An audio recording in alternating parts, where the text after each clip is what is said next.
Hey, what's up, guys? Welcome to episode 2 of our career mode series. And in this episode, I'll be talking to you about the changes that have happened within a year or so, a season after from episode 1. There's been a lot of changes. We have already reached one of our objectives where, as you can see right here, we are coaching Team Italy, meaning we finally, we pretty much reached one of our objectives.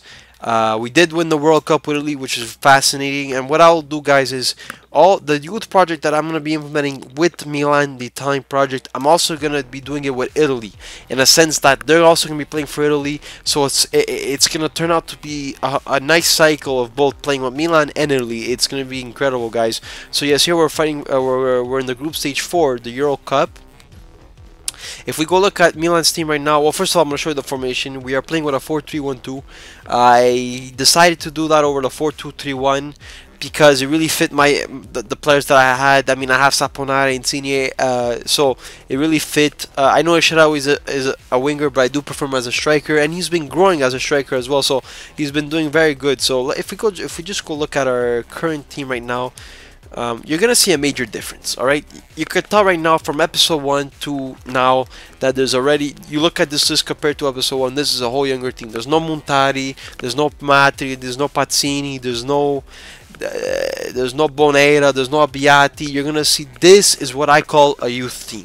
Okay, we're gonna go player for player, quick, and I'm gonna tell you exactly who's gonna stay, who's gonna go, and you know what's gonna happen. Fossati was on loan.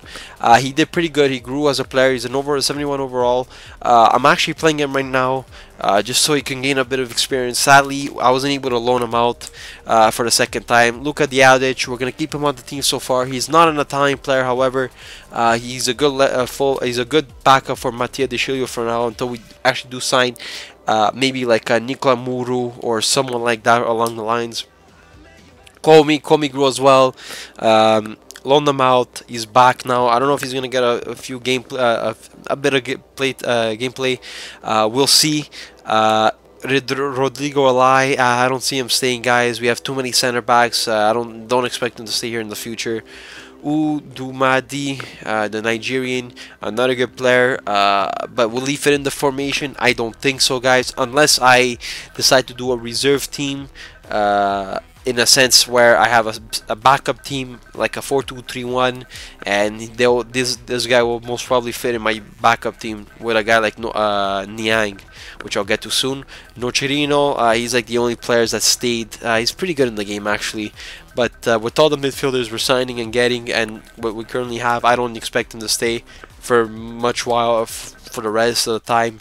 Ogbonna, well, Ogbonna has been, I mean, we signed him from Juventus. He's been doing pretty good so far for me. He grew a bit. I expect him to grow a bit more. He's just been injured most of the season. So we have Andrea Ranocchio, surprisingly has a high potential. He's also good in the game, which is surprising. He's been growing so far as well. Mattia De Sciglio from a 77 to 79, great progress. Abate, well, still the same. I don't know what we're going to do with Yang. He doesn't really fit in our project. He's not really, I mean, we play with a 4-3-1-2. I might put him in 4-2-3-1 in my reserves.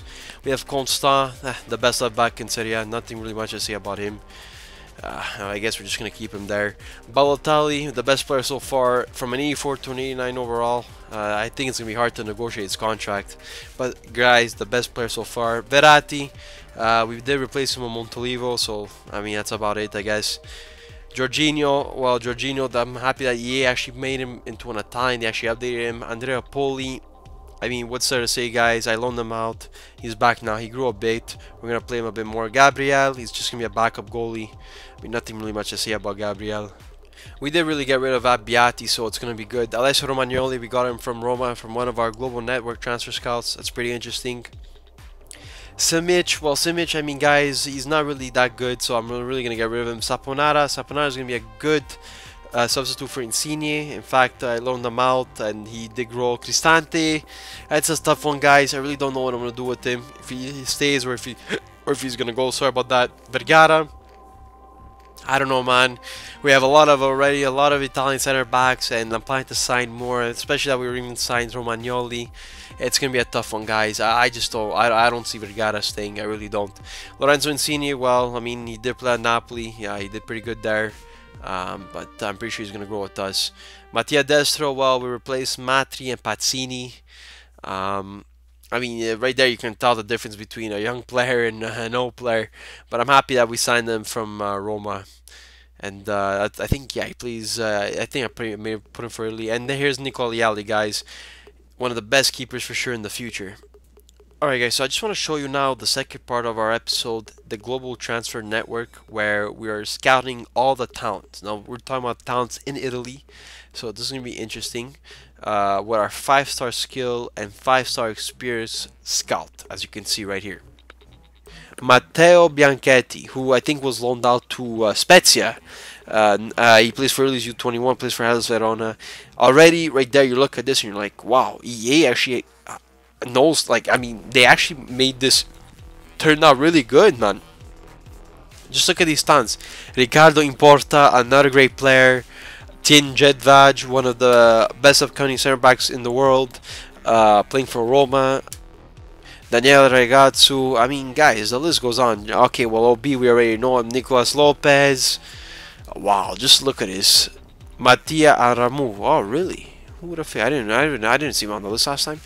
This is crazy, guys. Fred Gomes is there.